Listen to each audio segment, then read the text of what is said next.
Қошқар-ата өзені қала ортасындағы жер астынан бастау алатын бұлақ.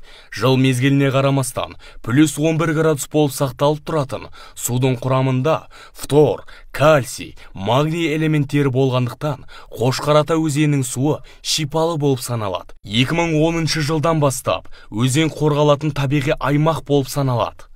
Өзен бастауынан Ордабасы алаңына дейін әрі қалпына келтіру жұмыстары жүргізіліп, 1,5 шақырымға жуық асықпай серуендеуге арналған орын пайда болды.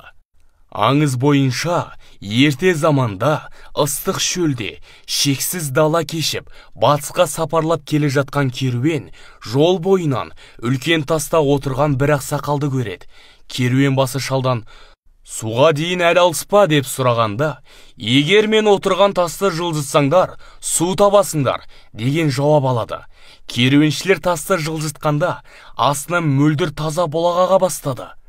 Құтқарушының есімін сұрағанда, ақсақал «Қошқар» деп қысқа ғана жауап беріпті. Осылайша Қошқар-ата өзені қалыптасыпты.